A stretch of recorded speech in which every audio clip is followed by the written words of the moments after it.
Tibiriçá, importante líder indígena tupiniquim dos primórdios da colonização portuguesa no Brasil. Aliado dos portugueses, chefe de uma parte da nação indígena estabelecida nos campos de Piratininga.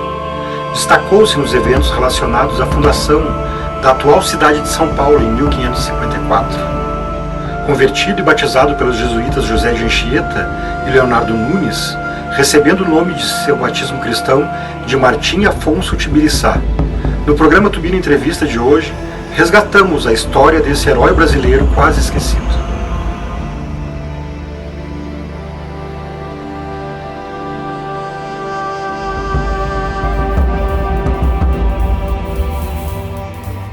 O nosso muito obrigado à GBUX, Previdência e Seguro de Pessoas, essa parceria de sucesso que nos ajuda a chegar sempre até vocês com o nosso trabalho de pesquisa, esse importante resgate da nossa história e das nossas origens. Você que está chegando agora e conhecendo o nosso canal, não esqueça de inscrever-se e deixar o seu like e os seus comentários. Isso nos ajuda muito a aumentar a relevância do nosso trabalho e o YouTube levar ao maior número de pessoas possível esse nosso trabalho de pesquisa. Martim Afonso Tibiriçá. Vamos conhecer um pouco dessa história já quase esquecida no nosso país. Nesse vídeo eu vou falar com vocês sobre o índio Tibiriçá, que é meu hexadecavô, 16º avô. É importante dizer que esse vídeo faz parte da nossa playlist que trata sobre a história da minha família, que está intimamente relacionada com a história do Brasil e com a história europeia. E com isso nós iremos aprender sobre a história e também, ao mesmo tempo, irei apresentando aos poucos os meus antepassados. Então, eu vou tratar com vocês sobre o meu hexadecavô, o índio Tibiriçá. Ele foi de grande importância na história do Brasil, especialmente na fundação da cidade de São Paulo. Sem o índio Tibiriçá, nós não teríamos justamente a cidade de São Paulo e não teríamos tudo aquilo que existe de grandioso vindo aí dessa cidade, dessa capital, que é tão importante economicamente, politicamente no Brasil. Então, tratando sobre o índio Tibiriçá, nós temos que entender um pouco sobre o contexto dos índios naquele período em que ele vivia.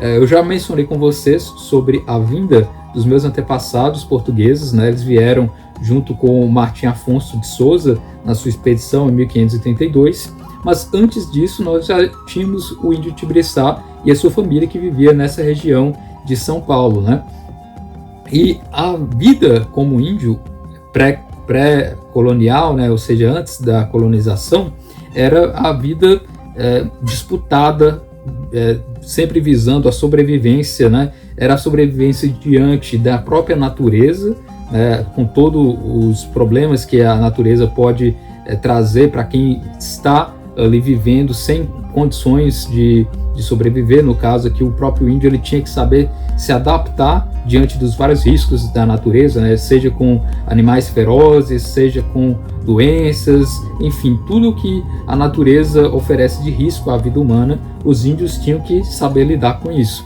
Não só isso também, eles tinham que saber lidar com os inimigos das tribos inimigas. Os índios, eles aqui no Brasil, eles eram milhares, Alguns consideram como sendo aí de 2 milhões a 8 milhões de índios que viviam no Brasil. A nomenclatura índio, ela é uma nomenclatura errada, porque os portugueses imaginavam que eles estavam na Índia, e por isso acabaram dando o nome para os índios, entendendo que aqui seria a Índia. Mas acabou que foi incorporado na língua portuguesa como sendo a referência para os nativo-americanos, para aqueles que já viviam aqui no Brasil antes da vinda dos portugueses. Por isso eu não vejo problema em utilizar a expressão índio para informar e para trazer a vocês a ideia de que existiam esses povos aqui no Brasil e que eram de várias tribos, várias etnias, várias línguas e várias religiões. Nós não podemos generalizar todos como sendo um grupo homogêneo, um grupo único. Cada tribo, cada etnia tinha sua própria cultura. E com isso existiam guerras entre os próprios índios, entre as próprias tribos, Guerras ferozes mesmo, onde uma tribo chegava a eliminar completamente a outra em batalha, E essas várias guerras entre índios, que existiam no Brasil, tinham suas próprias bases. A base que alguns historiadores consideram era a vingança, porque quando uma tribo guerreava contra a outra, acabavam atacando e matavam uns aos outros, né? E isso gerava então o desejo de vingança, porque os pais, os primos, os irmãos acabavam falecendo nessas batalhas e os índios então desejavam a sua vingança. Se um membro de uma tribo ele era atacado, toda a tribo, como um grupo coletivo, também era ofendido, por isso existia a vingança. Não existia a ideia de perdão, nem mesmo com o decurso do tempo. Então uma tribo ela poderia guerrear com outra durante séculos, né, a ponto aí de existir aí guerras com muita intensidade e sempre visando essa ideia da vingança. E quem traz essas justificativas das razões do porquê os índios lutavam uns contra os outros, nós temos o relato do Jean Derlery, que é um sapateiro calvinista francês que veio ao Brasil ali por volta do século XVI. Ele nasceu em 1536 e faleceu em 1613, e ele escreveu A Viagem à Terra do Brasil. E ele fala que os índios eles não se guerreavam entre si por busca de terra ou por disputa para conquistas, né? Ele diz, né, que eles eram impelidos por outros motivos. Quais eram esses motivos?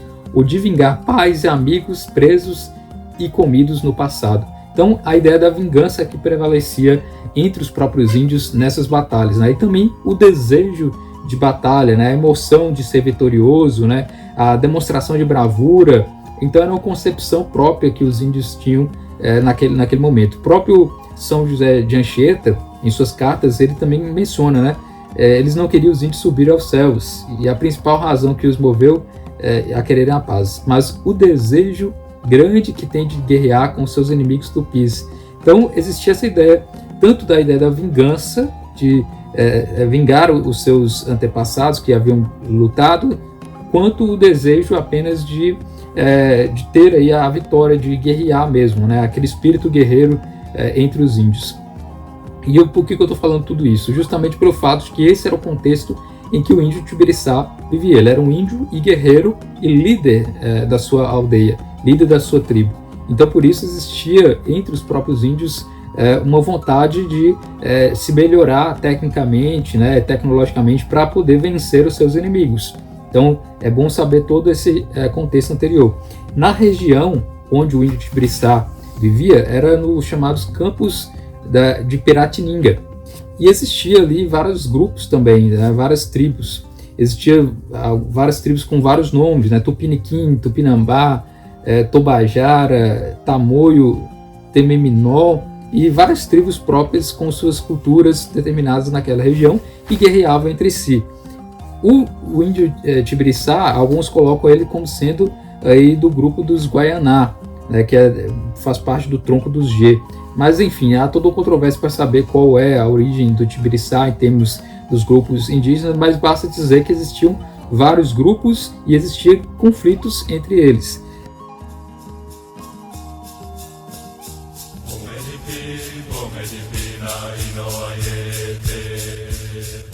Em meio às virgens terras paulistas, por volta de 1480, nascia Tibiriçá, e seu nome carregava seu destino, o vigilante da terra, aquele que seria o maior entre os guerreiros goianazes. Se tornou cacique junto de seus irmãos, Caiúbe e Piquerobe, cada qual governando sobre as terras de Piratininga.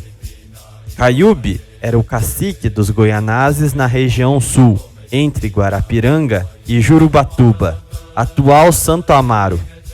Tibiriçá era cacique nas terras montanhosas, na nascente do rio Tamanduateí, em Guapituba, atual Mauá. Sua aldeia central era em Ampuambuçu, enquanto Piquerobe cobria a região leste, nas margens do Anhambi, atual São Miguel Paulista. Esta era a inexpurgável terra dos goianazes, índios bravos que guerreavam com as tribos Tupinambás, Carajás e Aimorés, que disputavam a região.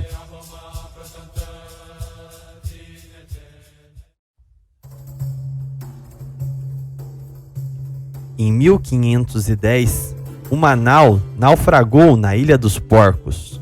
eram João Ramalho e Antônio Rodrigues, 2 exploradores portugueses que se provaram valiosos aliados na luta contra os clãs inimigos, com os forasteiros se indianizando, tornando-se homens da terra e fiéis aliados dos goianazes, com Ramalho unindo-se à filha de Tibiriçá, a Índia Bartira, e Rodrigues com a filha de Pequerobe.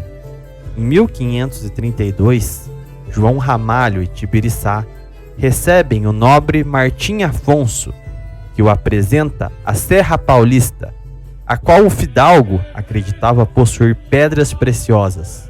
Desbravaram a terra com o auxílio do cacique, que os guia pela trilha dos Tupiniquins, sendo fundada em território guaianaze a vila de São Vicente, a primeira cidade do Brasil.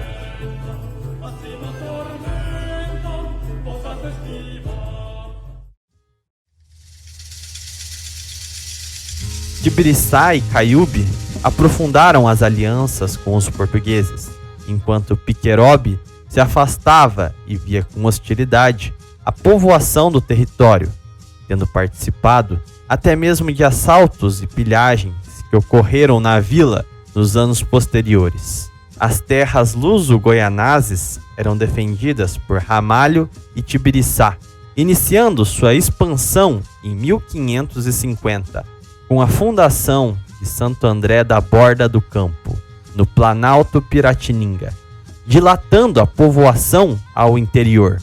Em 1553, os padres jesuítas Manuel de Nóbrega e Leonardo Nunes chegam a São Paulo, com o ainda jovem intérprete José de Anchieta, que realiza sua primeira conversão, a do cacique Tibiriçá, que se batiza e assume o nome cristão de Martim Afonso Tibiriçá.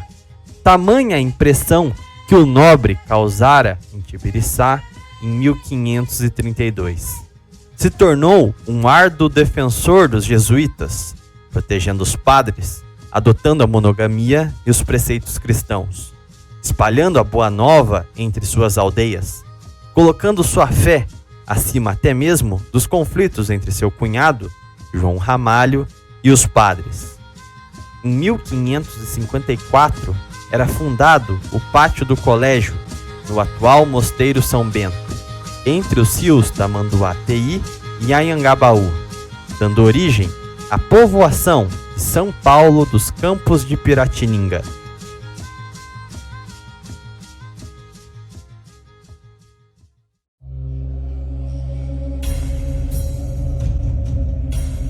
Os franceses avançaram sobre o litoral brasileiro, visando fundar a França Antártica, e enquanto os conflitos se desdobravam em Guanabara, os clãs rivais aos goianazes compunham uma aliança anti-lusitana, composta por Tupinambás, Tupiniquins, Aimorés, Termiminós e Goitacazes.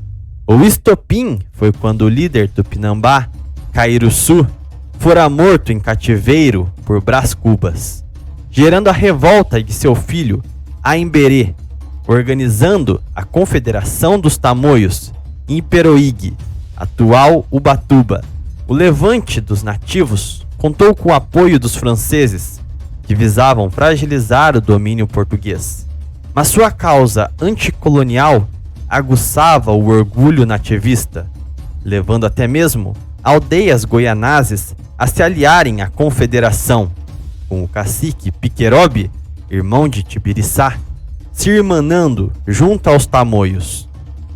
A confederação dos tamoios planejava uma ofensiva total contra a vila de São Paulo dos Campos de Piratininga, estando à frente da ofensiva Jaguaranho, filho de Pequerobe e sobrinho de Tibiriçá. No dia 2 de julho de 1562, ele alertou seu tio sobre a ofensiva que estava por vir, recomendando que fugisse da região com os seus protegidos. Mas ao contrário, Tibiriçá planejou a resistência com o seu cunhado, João Ramalho, e no dia 9 de julho de 1562, se iniciou a batalha decisiva para o futuro de São Paulo.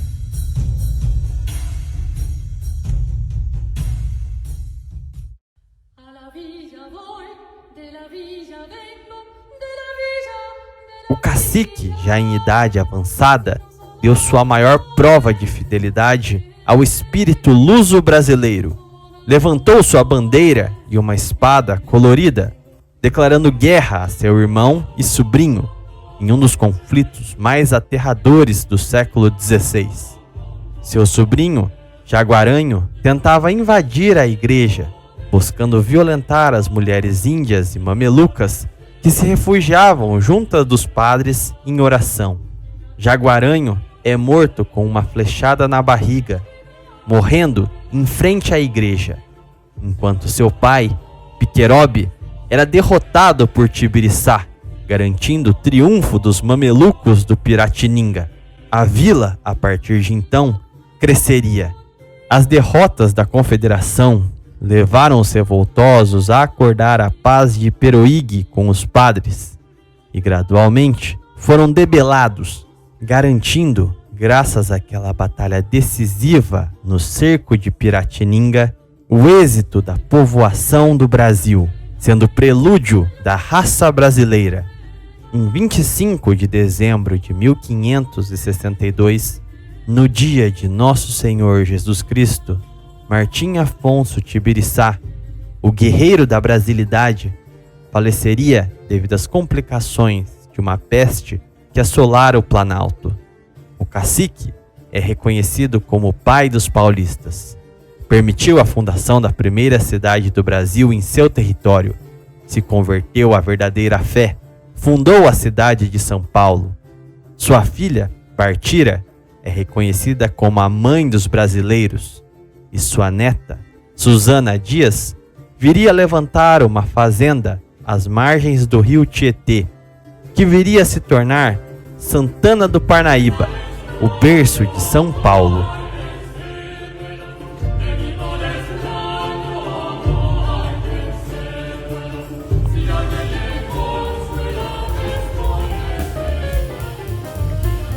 Que lindo, né? Como é importante esse resgate da nossa história, do heroísmo, da bravura do povo brasileiro, né? Então até o próximo programa.